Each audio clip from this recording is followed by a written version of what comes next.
Several projects all across Northwest Florida will not be getting state funding after the governor issued 13 pages of vetoes. Those cuts equaling more than $2 million in Santa Rosa County alone. WEAR's Tanner Stewart joining us live now. And Tanner, leaders there are telling you they're not just disappointed, they're concerned about what's next. Sue, good evening. Yesterday, we told you how many in Escambia County speculated that these vetoes were driven by political infighting in Tallahassee. Today, Santa Rosa County Commissioner Colton Wright says that the taxpayers are taking the biggest hit because of these issues.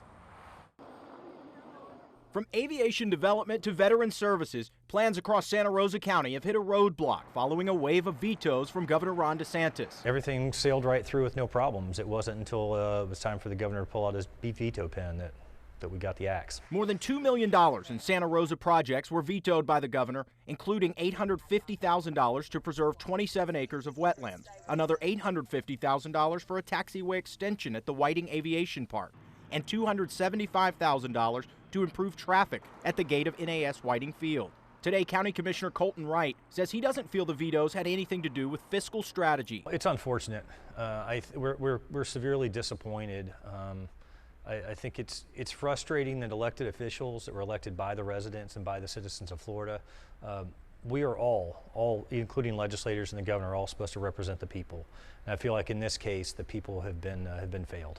I think it was simply political. I mean, obviously a number of personalities that do not get along. We first told you yesterday how a majority of actions sponsored by Representative Alex Andrade were vetoed in Escambia County after passing through the House and Senate. Andrade himself saying the issue is over his handling of the Hope, Florida controversy. Does this seem like a personal issue to you, or does it seem like a policy issue?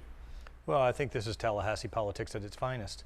It's unfortunate. I think it's inappropriate, but unfortunately that's the way business is done there. Commissioner Wright says what's most disappointing is that taxpayers are caught in the middle.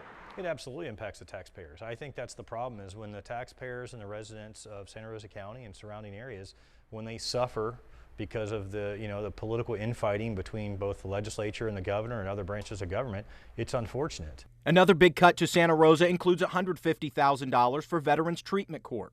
Colton Wright says it's not all bad, though, as the governor's approval of a $250,000 grant to the Pensacola and Perdido Bay estuary will surely help both Escambia and Santa Rosa counties to preserve local waters. Wright says they'll go back to the drawing board to assess next year's proposals. An official at NAS Whitingfield sent us a statement on those road improvements that were vetoed by the governor, and it reads that we understand that not all proposed projects get approved. We look forward to working with state and local governments in the future. Reporting live tonight just outside Santa Rosa County, I'm Tanner Stewart.